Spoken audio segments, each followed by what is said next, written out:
Previously on Alan Wake, Alice has been kidnapped. Alan, please help me. Alice? You'll do exactly what I say if you ever want to see your wife again. I can't tell anyone except my agent Barry. Damn it, Barry, they'll kill her! You're my best friend, and I'm worried that you're not right in the head. The ransom is a manuscript I supposedly wrote that's coming true before my eyes. It happened just the way it was on that page. So dark. I have found only a few scattered pages. I want the entire manuscript. The deadline is in 2 days. I found Mr. Wake's pages. Good girl. How the hell did she get her hands on the manuscript anyway? I don't know. She's resourceful. I told you you were too hard on her. Listen, I found out all sorts of interesting stuff while I was digging around. Yeah. Mr. Wake, it's Sheriff Breaker. We have an FBI agent here, Agent Nightingale. FBI? He's anxious to see you. You'd better come to the station. Okay, I'll be right over, Sheriff. Let's make this quick, huh? Help you folks? Name's Randolph. I'm the manager. We're looking for Rose. Works as a waitress down at the diner. Rose, sure. Nice girl. Who wants to know? I'm Alan Wake. The writer, huh? I heard on the radio you were visiting. Well, I'll show you her trailer. That Rose, she's a nice girl. Always pays her rent on time. As I was saying, Al, I found all sorts of weird stuff from the local newspaper's archives. This place is crazy. Disappearances, mysterious deaths, urban legends come true, and get this, most of this stuff takes place around Cauldron Lake. Well, you ain't wrong, mister. The Indians thought the lake was a doorway to the underworld. I'm the God-fearing type myself. I don't hold with that sort of thing. Yeah, okay. Anyway, there was an island there owned by a guy called Thomas Zane. Now, some of the articles I found about him make him out to be a famous writer, but I ran a bunch of searches, couldn't find a single thing he wrote. Zane was heavily into diving, so much so that the place came to be called Diver's Isle. But the volcano under the lake erupted in 1970, and Zane went down with the island.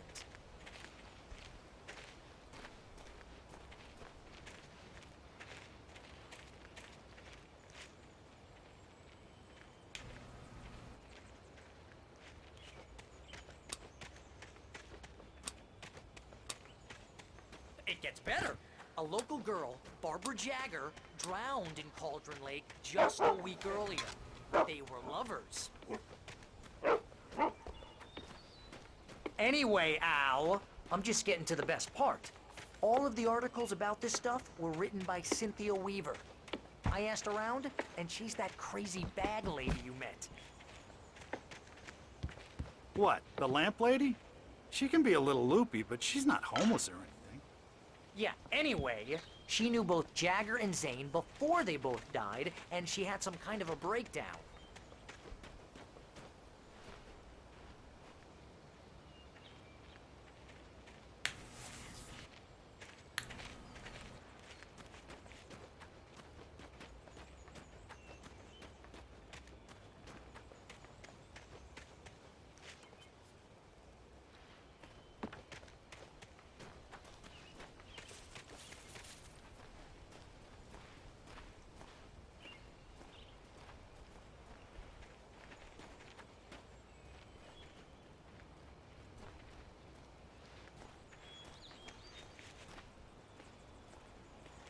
Well, mister, this here's Rose's trailer.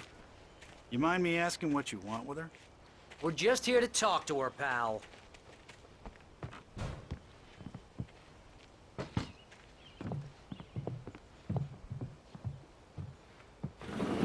Welcome to... Oh dear, Mr. Wake. I'm so glad you're here. Rose, you have my manuscript? Oh. Oh yes. Yes. Please, come in. It's a trap. Hey, this is really good. Rose, Yes, my manuscript. I really need it. I understand. I know what you need. A muse to inspire you. Oh, for Barry. She doesn't have anything. Yeah, hey, Al? Al, what's... Oh... Barry! What? What?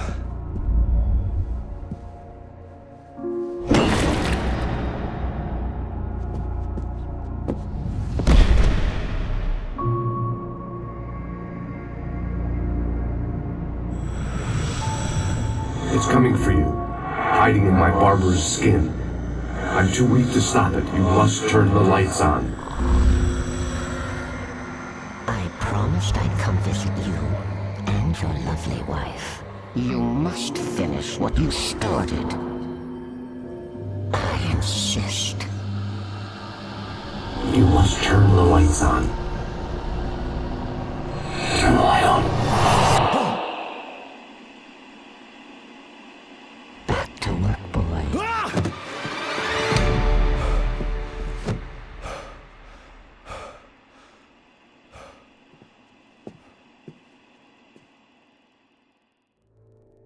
I felt nauseous, hungover. Only anger kept me going.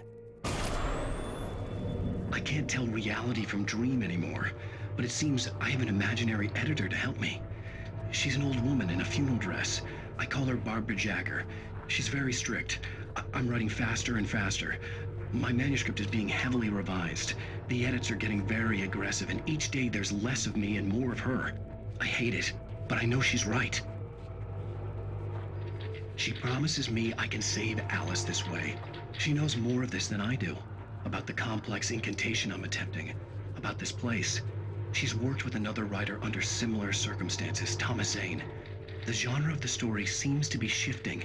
It's turning into a horror story. I'm getting close. I can feel it. Rose took a day from me. I had less than 12 hours left to meet the kidnapper. All I could do was get Barry into the car, work something out once I got on the road. Barry was out of it. He was way too heavy to carry. You're right. I deserve more money. I'm so handsome. My gun and flashlight were gone. I'd have to find a way to get Barry into the car as quickly as possible. There was no time to waste. Mr. Randolph liked Rose. That little smile she had. How she was still sweet when life had tried so hard to make her bitter. It wasn't any of his business what she did in her trailer. But those strangers, the writer and his smart-ass sidekick, looked like trouble. And they'd been in there for hours, way past her normal bedtime. He reached for the phone and called the sheriff's station.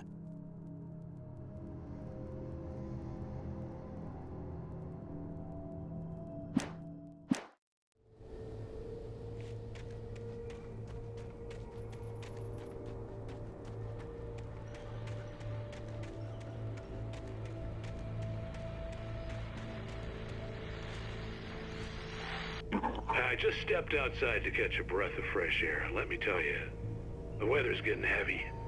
Nights like this make me especially glad I'm here talking to you and not home in bed. Once the weather takes a turn like this, I can't sleep at all. It's all tangled bed sheets and dark thoughts, punctuated by the occasional plunge into nightmare. Is it just me? Well, perhaps it is. But I hope I can make the night a little bit easier to get through. Caller, you're on KBF FM. Hey, it's Walt Snyder. What's on your mind, Walt? Well, I ain't the way you are, but, well, I can't sleep either, you know? I just been staring out the window here, trying to make sense of it all, but, I ain't been drinking either, you know? I just... Well, you sound like a man with a problem, Walt.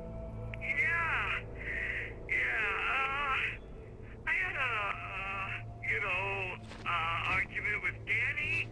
You know, Danny again. Then I get in trouble with the law. You know, and I'm just...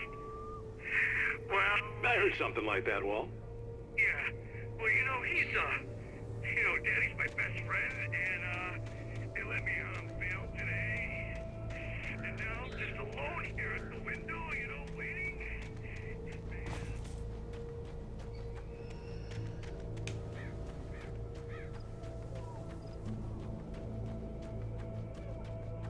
Oh, you're gonna get it now. God God knows what you've done to that poor girl. This is Agent Nightingale, FBI! Get him up, Hemingway! You're under arrest! You move a muscle, I'll unload right in your goddamn face! Stay right where you are, Slade!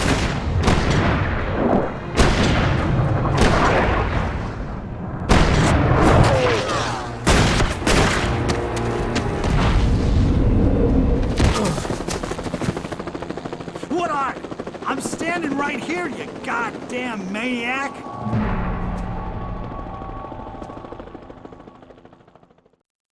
I hated to leave Barry behind, but there was no way I'd miss my appointment with the kidnapper. Give it up, Mr. Wake! Come on!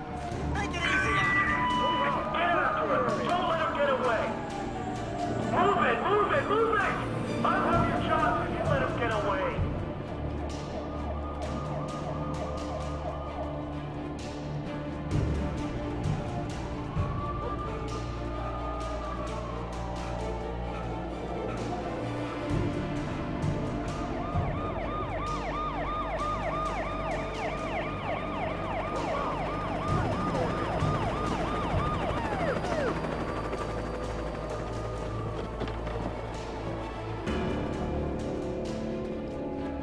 There he is! Freeze! Okay, men. Keep your eyes peeled. He's gonna try to make it through here. Where is he?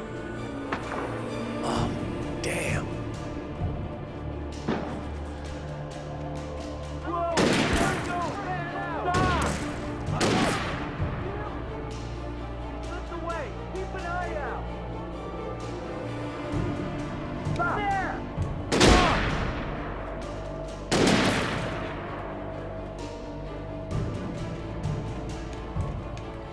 Hey! He's up here! God damn it! Where did he go? Duck away! Keep an eye out!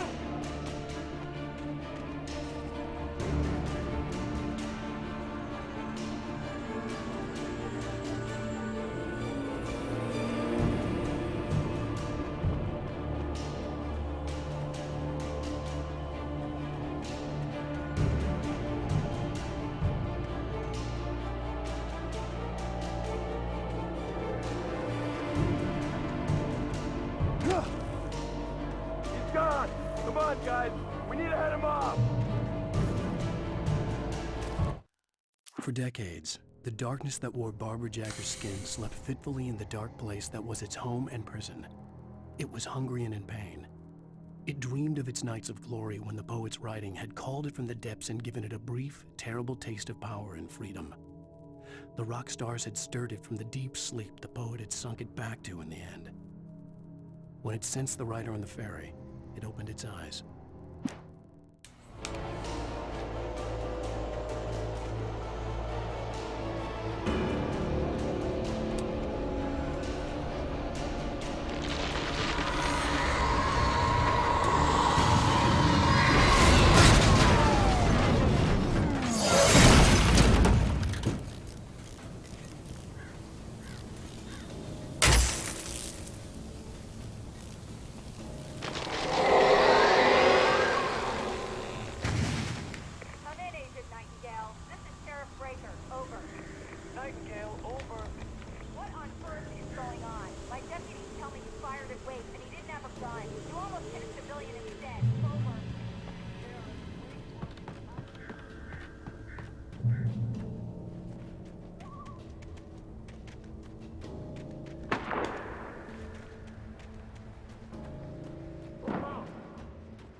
Search the area!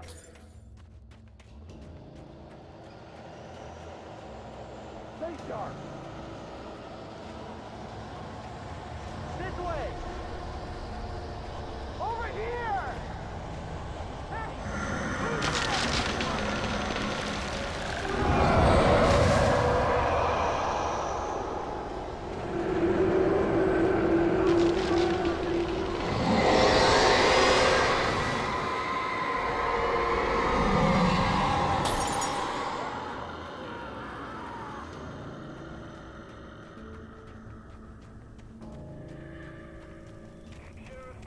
This horror was everywhere I went, circling me. The cops didn't stand a chance. They were after a writer, not a monster.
This is James. Mulligan, Thornton, come in. Over. Thornton here. James, we got both Wheeler and Rose in custody. They didn't put up a fight or anything. Why, hey, what are you doing? Come on! Sit down and give me that. James, Mulligan here. Over. Go ahead, Mulligan. Over. We got Wheeler and Rose here. Wheeler's drunk or hopped up on something. Speaking of which, that Fed had a pretty distinctive whiff of Otis Scotch about him, if you know what I mean. Over. I don't have anything on that, Deputy Mulligan. Over. Well, whatever. Anyway, Rose is just being plain weird here. You better get Doc in to take a look at both. Over. Gotcha. You better get them here quickly. The Fed's gonna want to interview Wheeler. I could see the lights of the radio station in the distance. Yeah, I'll bet. Looks like they have a lot in common. Mulligan out.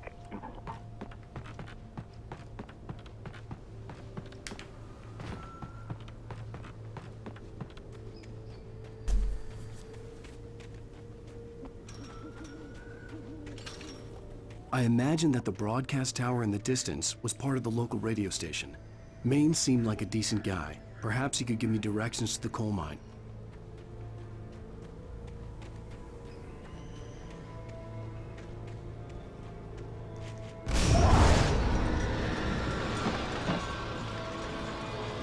Unnatural shadows clung to the gate. The darkness that was after me was trying to stop me. I wouldn't get through without blood.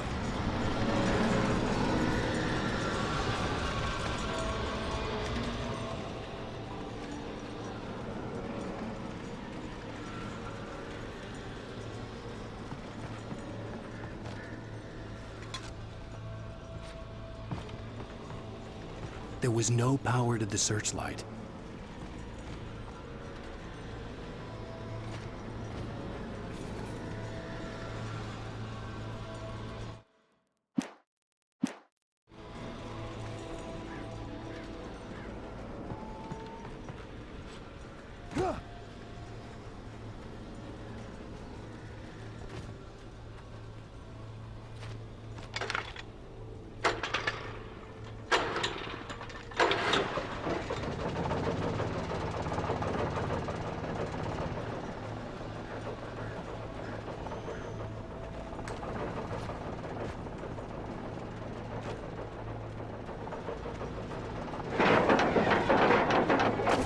Generator conked out. I'd have to see if I could fix it and try again.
It took me a moment to recognize the flashbang grenades. They were an ideal weapon for my situation. One, come in. Over. Team 1, this is Sheriff Breaker. Report. Over.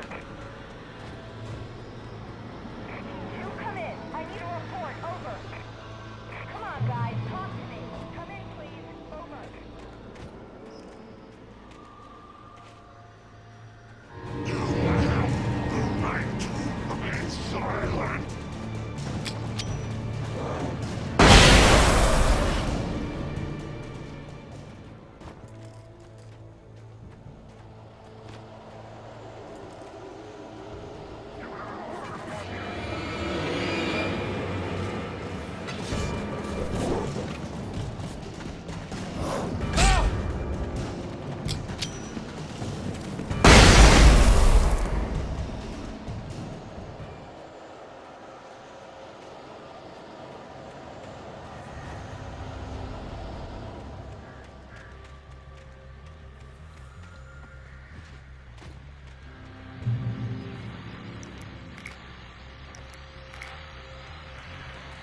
And here's another call.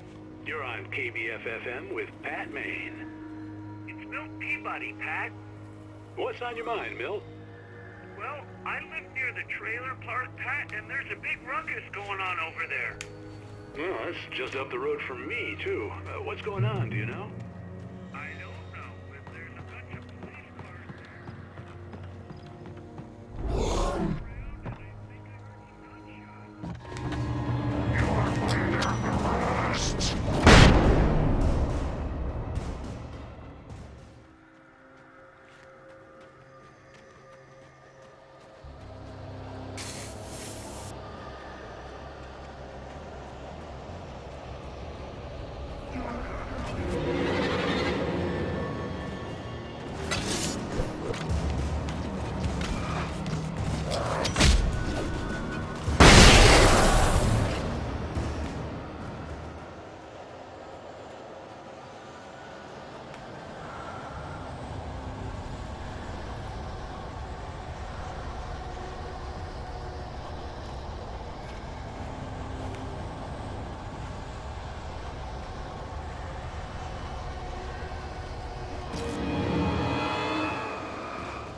And we have another caller. You're on the air.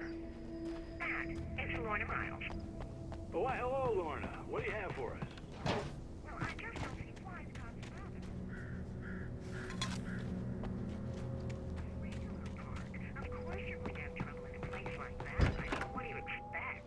The sheriff should be helping us normal citizens instead of wasting resources on those people. Well... Let the trash sort themselves out. I'm sorry, but my granddaddy settled in Bright Falls in 1911. Well, Well, thank you very much for that compassionate viewpoint, Lorna. Oh, here's a little surprise.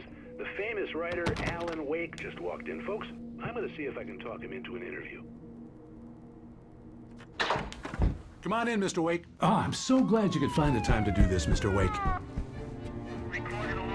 Nowhere to run now, Dan Brown. You back away from me. Don't hurt it.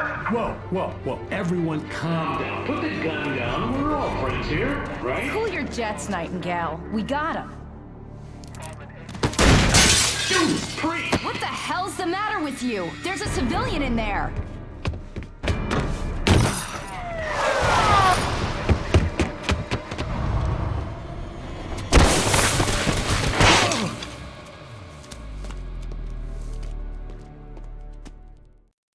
I'll get you yet, even if it kills me. You hear me?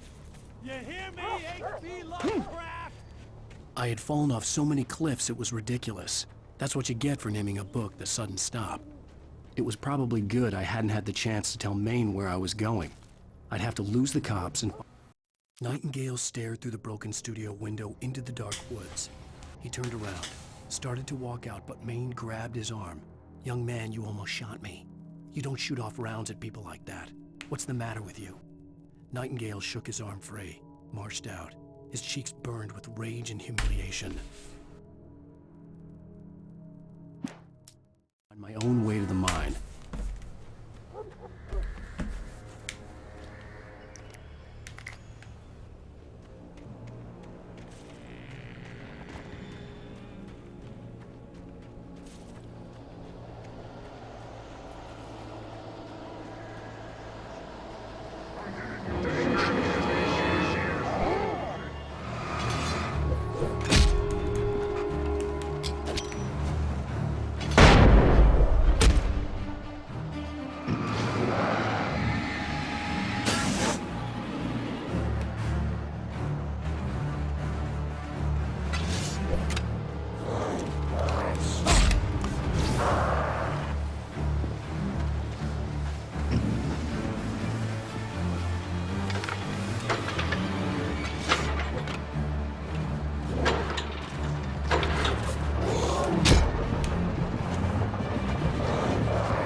I'll get you yet, even if it kills me. You hear me? You hear me, H.P. Lovecraft? I had fallen off so many cliffs it was ridiculous. That's what you get for naming a book The Sudden Stop. It was probably good I hadn't had the chance to tell Maine where I was going. I'd have to lose the cops and find my own way to the mine.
There was no sensible reason for the power company work lights to be here. It was almost as if they'd been left for someone like me to use.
bulldozer's engine roared to life. Mud and rocks flew as it fought for traction.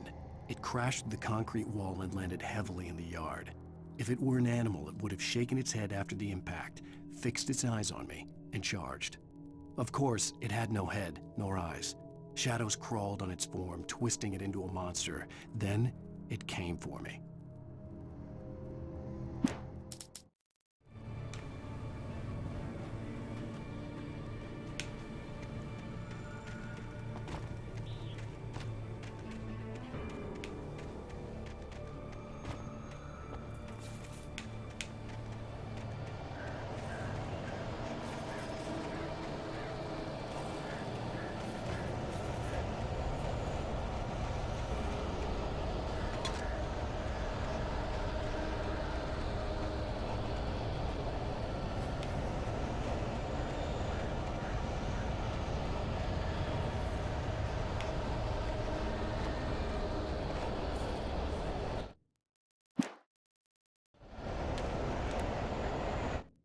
Sarah trusted her gut, and her gut said Agent Nightingale was an asshole.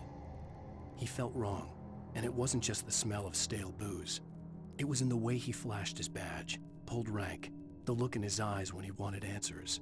Where was Alan Wake? What was this about an accident? Where was his wife? And most importantly, why did she let Wake go? He wouldn't answer her questions. Federal business was all he'd say.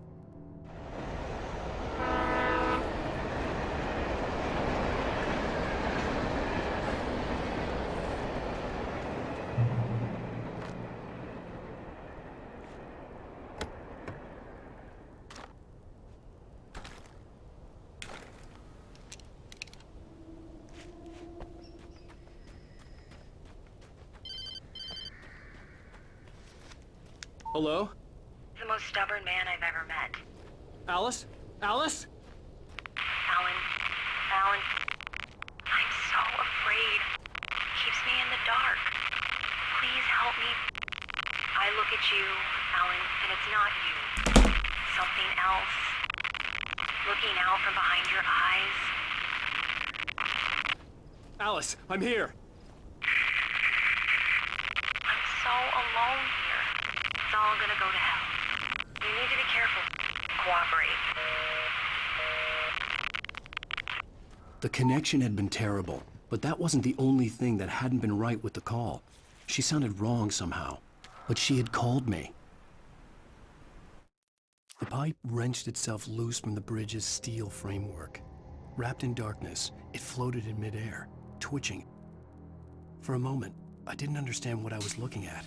The heavy object lurched at me with impossible force. I threw myself out of the way, but just barely.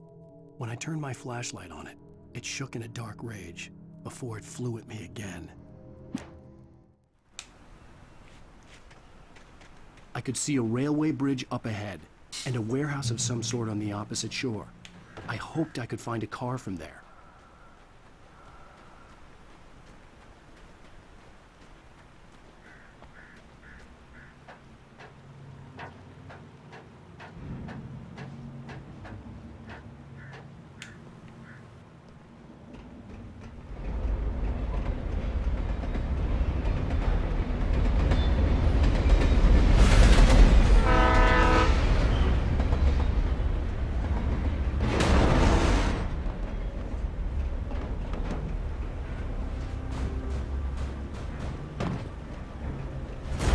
That was pursuing me was growing stronger, and it was taking over everything in its path.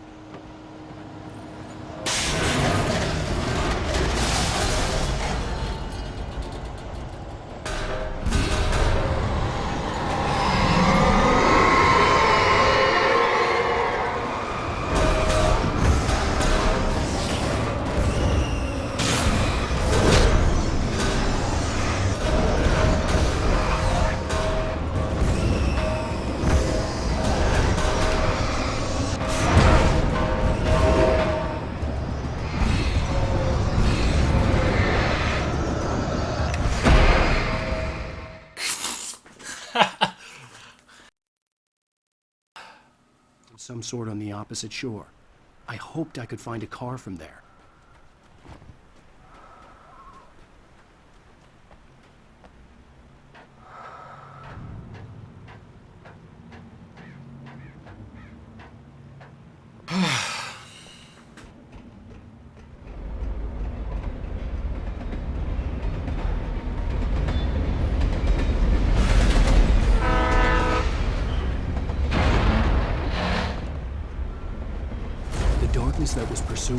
was growing stronger, and it was taking over everything in its path.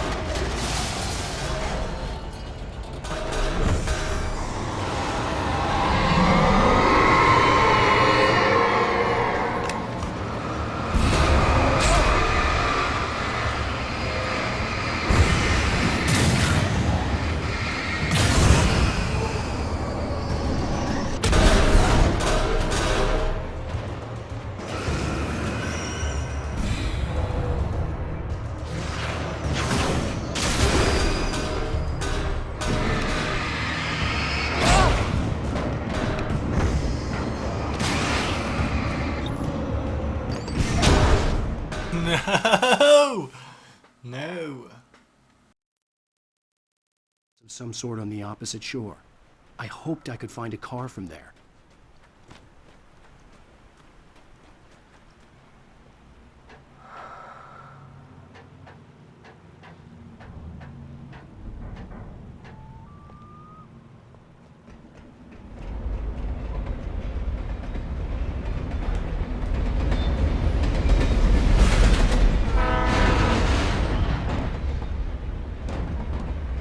The darkness that was pursuing me was growing stronger, and it was taking over everything in its path.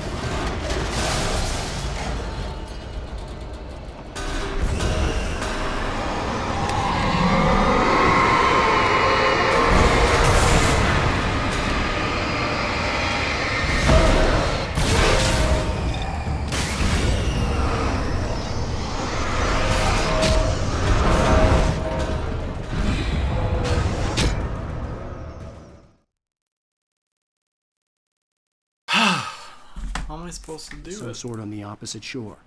I hoped I could find a car from there.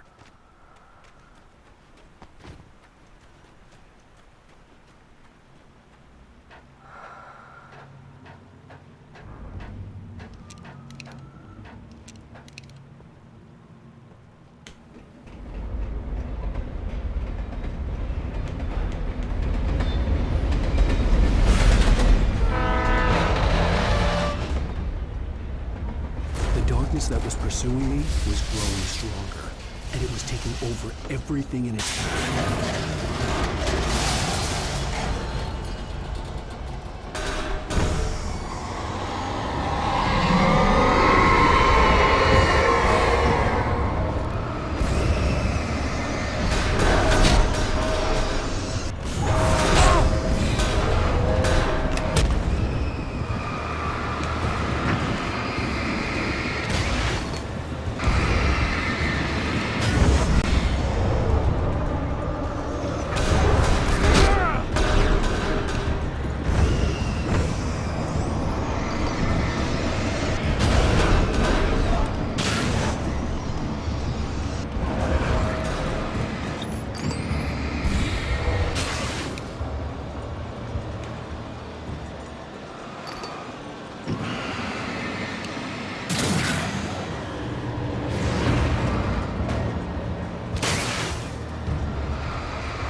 I slammed the door shut right in his smug face.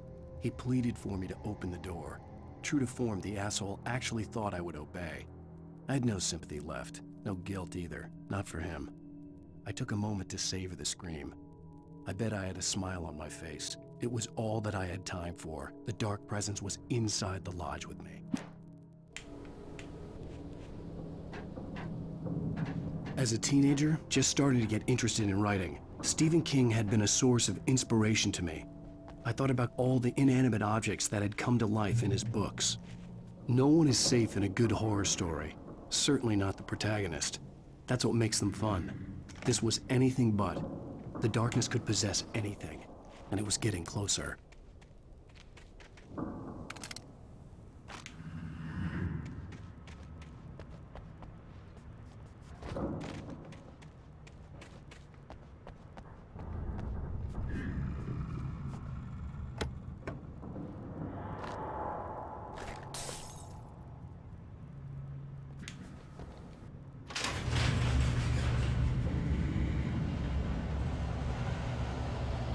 Did you call 911?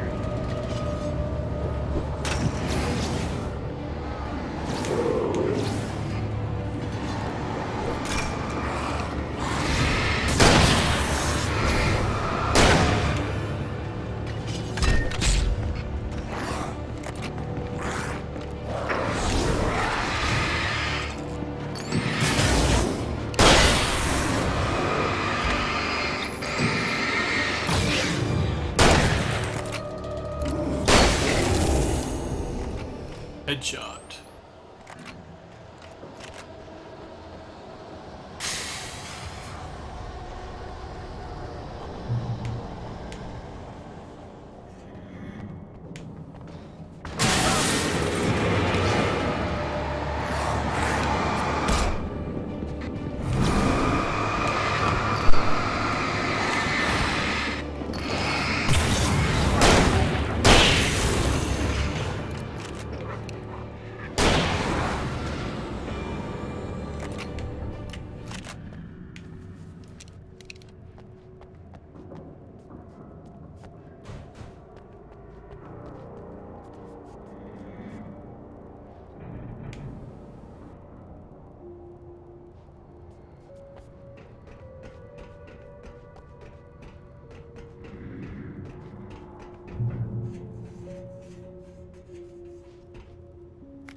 We take the facts of our existence for granted, unaware that they are merely a thin veneer of desperate self-delusion, covering a vast cosmos of madness and horror.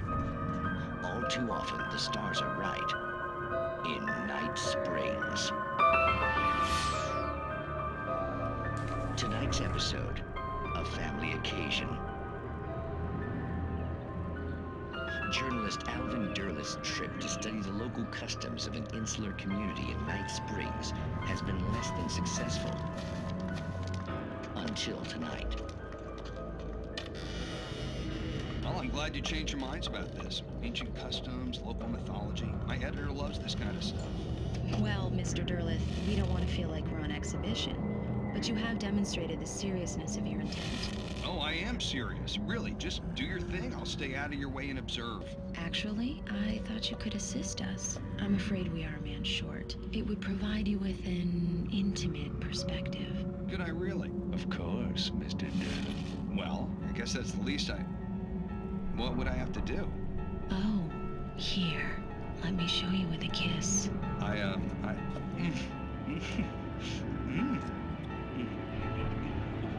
What did you...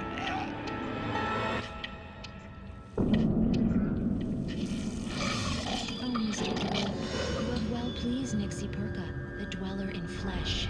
Your body shall host his 1,000 young, and all shall be glory.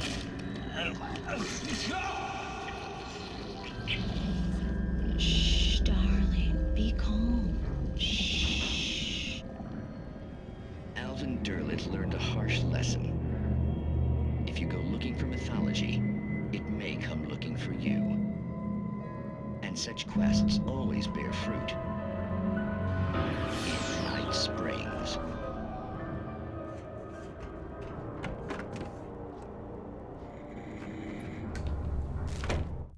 The darkness surged towards me, sucking everything loose from the ground into its depths, tugging at my clothes. I saw the flare the kidnapper had dropped and threw myself towards it just as I felt my feet leave the ground. The darkness embraced me with the force of a tornado. Somehow I managed to light the flare. The darkness roared and cast me away. I fell toward the dark waters of the lake far below.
Dang it.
Never been this glad to see the sunrise. I had a couple of hours to get to the coal mine.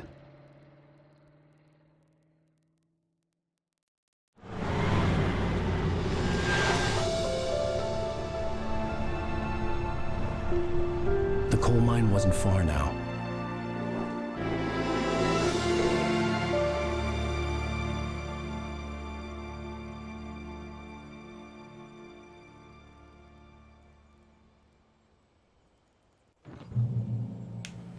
Today, I would meet the kidnapper, and he would give me Alice. I wouldn't give him any other choice. A drowning man will clutch at a straw. Little by little, without realizing it, I'd come to believe that the story in the manuscript was coming true. The current of its narrative had taken me deeper and deeper into dark waters. Alice had been taken from me. Barry was probably in jail. I was a fugitive from the FBI. The whole world taken over by the Dark Presence was trying to destroy me. It all felt real, but it matched a textbook case of insanity.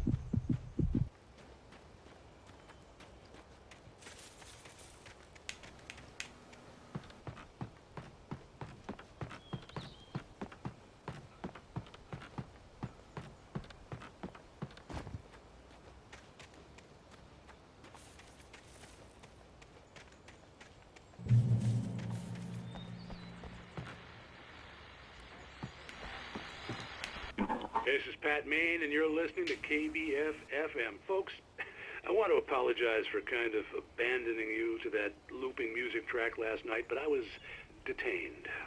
You see, I encountered a big-shot G-man with an itchy trigger finger who could use a lesson in manners and a boot in the ass, not necessarily in that order either. Now, folks, I know I'm not being very informative here, and I apologize for that. I really should just keep quiet, but I'm just so peeved right now, because some people just shouldn't be carrying badges. I'm just glad that our Sheriff Breaker was there to straighten things out.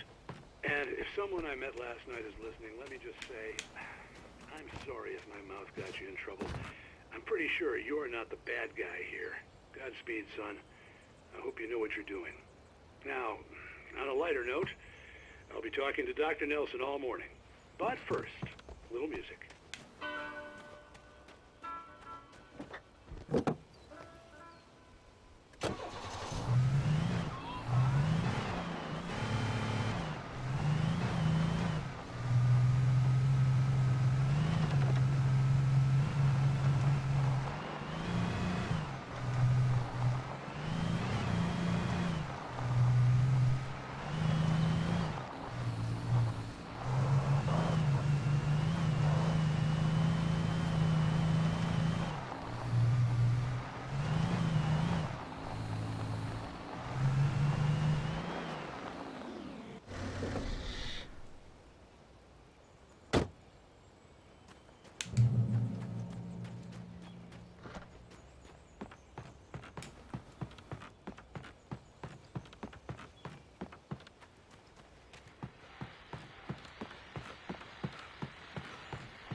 Welcome back to KBF-FM.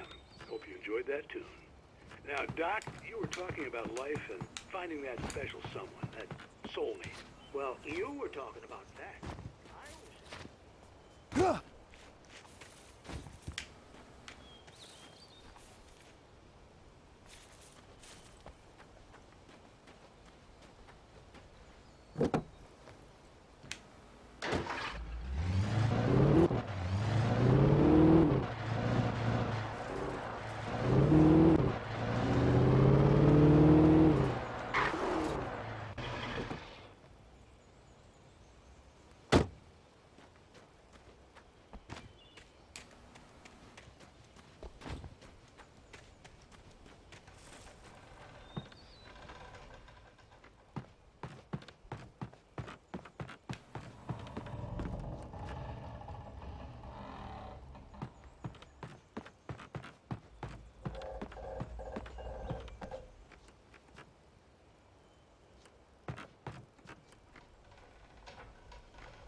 For Mott, spying on the writer on the ferry had been a disappointment. His boss had made Wake out to be something special, but Mott hadn't been impressed. He'd gotten a good long look at the wife, though, and he liked what he saw. Mott had fantasized about goading Wake into a fight. but it hadn't happened. Still, he'd get his chance to see if the writer had anything in him. He'd been promised as much.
I was early.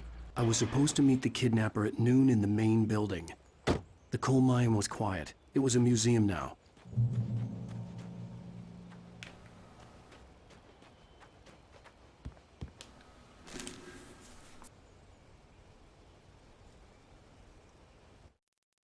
With Nightingale gone and the night wind blowing in through the broken studio window, Maine stared at Sarah. The sheriff looked away. Maine's voice shook with barely controlled anger. That boy's doing more drinking than thinking. I hope you know what you're doing, Sarah. He's got a sickness in his eyes. You take my word for it. He wants Wake for a reason, and it's not for anything good.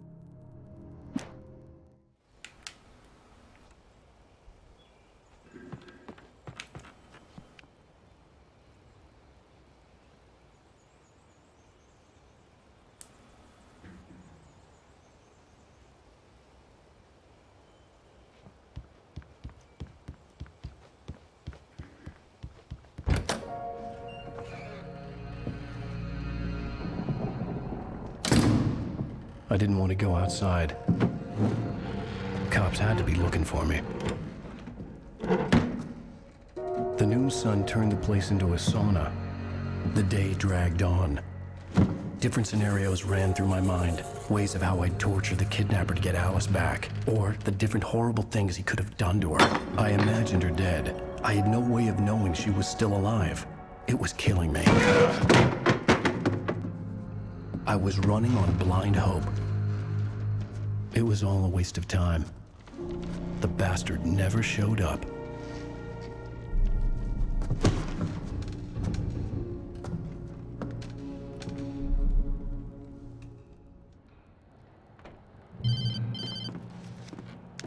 Wake! Where the hell are you? Change of plans. You know where Mirror Peak is? It's a big mountain north of where you are. You follow the path from the mine, you can't miss it. There's a lookout point there. I'll be waiting. I'm through being jerked around by You you. want to see your wife alive? Because if you do, you better watch what you say to me. Do we understand each other? I want to talk to Alice. Yeah, and I want the manuscript. Don't keep me waiting, Wake. Hello? Hello! Ah! I'm gonna kill him! I had to get to Mirror Peak.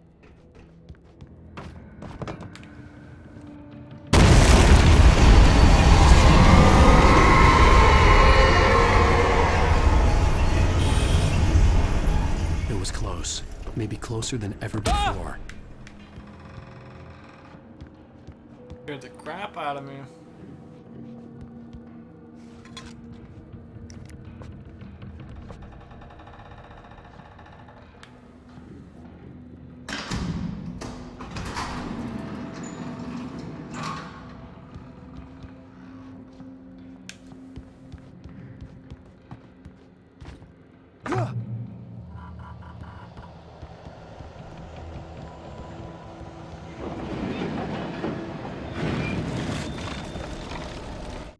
When Thomas Zane fell for Barbara Jagger, it happened fast. She was young, vibrant, and beautiful, full of life. He had never been a very happy man, and without any seeming effort, she had changed all that. Zane felt good for the first time in his life. Everything she did was another piece of a jigsaw puzzle he hadn't even known he'd been missing. And best of all, she made the words flow, strong and sharp. She was his muse.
The hillside ahead was to go through the building. I had to find a way to avoid electrocution.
Some of the Taken retained echoes of their former selves, but these were just the nerve twitches of a dead thing. Nothing remained but a shell covered and filled with darkness. In most cases, these puppets were enough for the purposes of the Dark Presence. But for anything more elaborate, as with the writer, it was different. It needed his mind. And so rather than taking him over completely, it merely touched him.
There was no way the flashbang grenades were standard power company equipment.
I stared through the bars of the jail cell.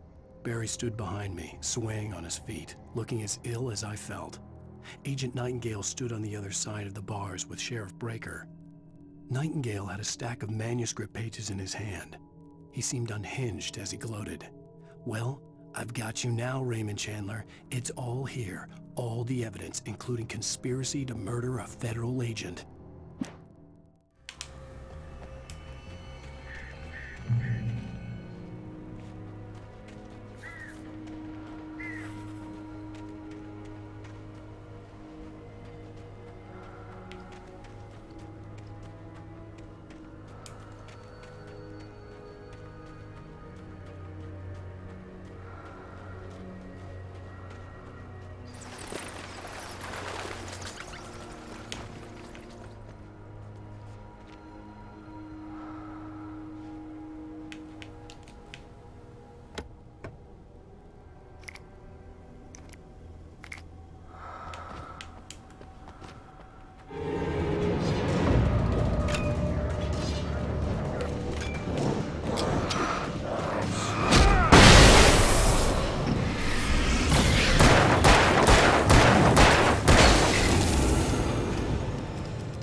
I had no real plan.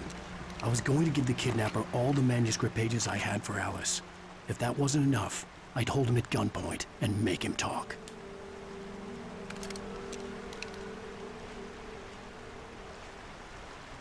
Pump action.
The dark presence was moving ahead of me in the same direction I was going. A cold feeling settled itself in the pit of my stomach.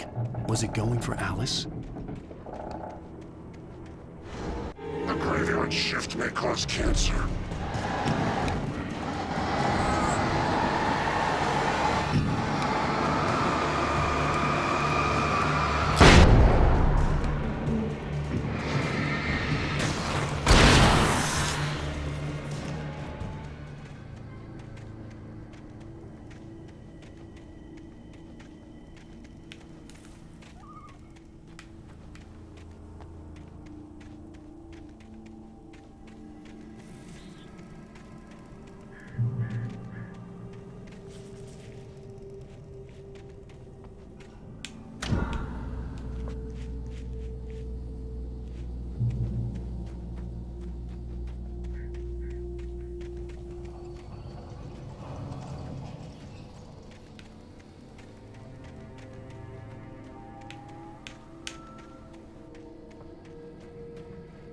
The place was dead, a ghost town.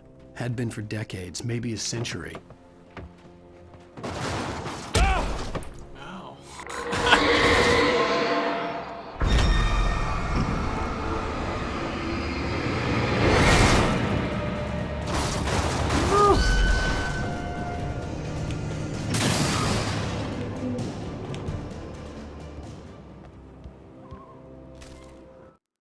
Things were never as simple in real life as in fiction. I had lost count of the times I had wished there'd be a clear reason for my writer's block. Something to fight, something to lash out on. There wasn't. I was filled with doubt. I was nothing like the hero in my books. Alex Casey had gone through his life with single-minded determination, never wavering from his goal. Even now, I was angry at myself, angry at Alice, angry at Barry. I was fumbling and I had no plan.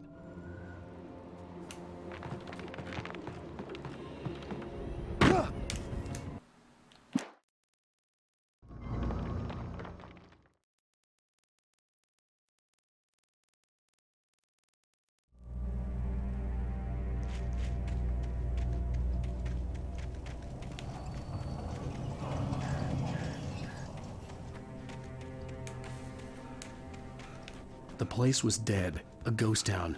Had been for decades, maybe a century.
Anything outside of riding is a struggle. I feel ill. I managed to make my way downstairs. There's a shoebox filled with books and papers by Thomas Zane. It's very hard to focus, but I managed to read some of it. He's a poet, and a good one. He writes of muses and creators summoning fabulous things from a magic lake, using his powers to shape the world of a realm of gods and dreams and demons, dark things that wait for a chance to slip through, wearing the flesh of men as disguise. Zane writes about himself, his girlfriend being taken over by a dark presence, about growing scared of the lake. Zane believes it's a mirror to the gaping void of darkness above, where some Lovecraftian presence lurks. I crawl back upstairs. I'll borrow these things for my story. They ring true. They fit.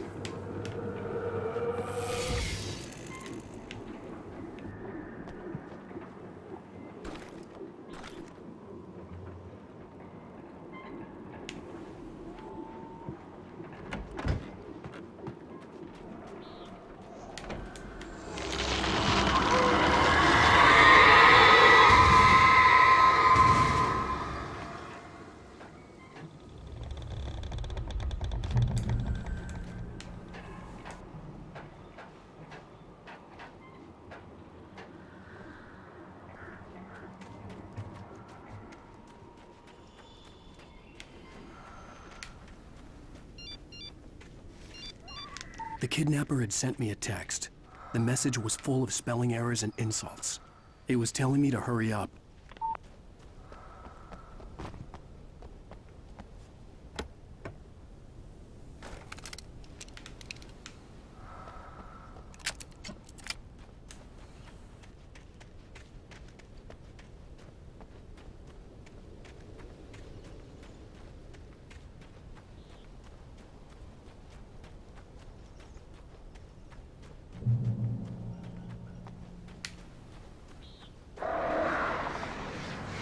Birds.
Even behind the closed doors and curtains of his grimy room at the Majestic, the local motel, Nightingale could feel the locals' eyes on him, the unrelenting pressure of their judgment. He forced it out of his mind. For all he knew, they could all be under Wake's spell already. You do what you have to do to get the job done. He took comfort from the bottle in his hand. Please, he thought, just let me get through this.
I'd have to make my way up this mine shaft in order to go on.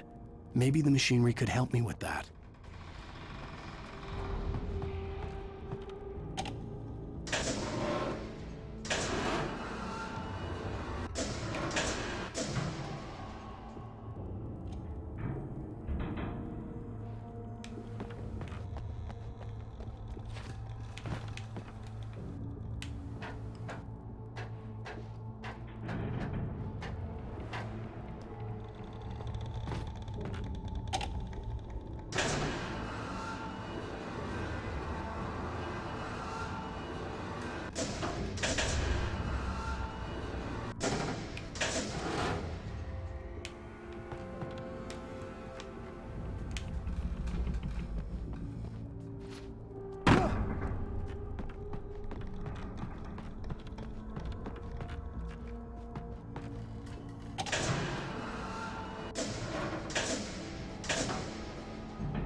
Lightning flashed behind the windows of Cauldron Lake Lodge.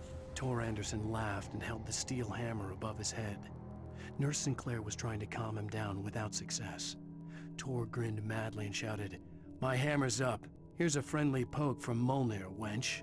He brought the hammer down with all his might on Sinclair's head. "We're on a comeback tour, baby."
It is.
Maud had checked all of Stucky's rental cabins. There had been no sign of the Wakes. It was dark when he'd found their car parked at the end of the road by Cauldron Lake. It made no sense. They must have taken a wrong turn, but there was no sign of them, and the car had been there for hours already. Frustrated, Mott stood on the rotten ruin of the footbridge that had once led to Diver's Isle before it sank beneath the waves years ago. The boss wouldn't be happy.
I could see Cauldron Lake. I thought I could make out the spot where the island and the cabin had been.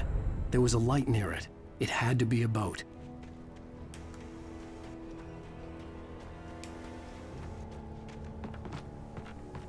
I was close now. I had to get there fast. I dreaded what I would find. I tried to hold on to Alice, but her form melted away. I was losing control. Dr. Hartman stood in her place.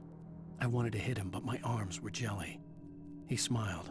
It was a reassuring smile, and I hated him for it. I had to give you a sedative. Don't fight it.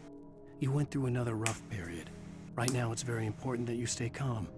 We don't want you to have another episode. You're a patient at my clinic. Have been for a while now. Wait! That you? Wait! Hey, I'm here! I'm coming! No! Get away! Sorry. Please, it's late. The boss didn't know who he was messing with. I didn't know. I swear, I didn't know. We don't have his wife. We don't know where she is. She's probably drowned. We just said we had her to make a play ball. You see?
Very nice.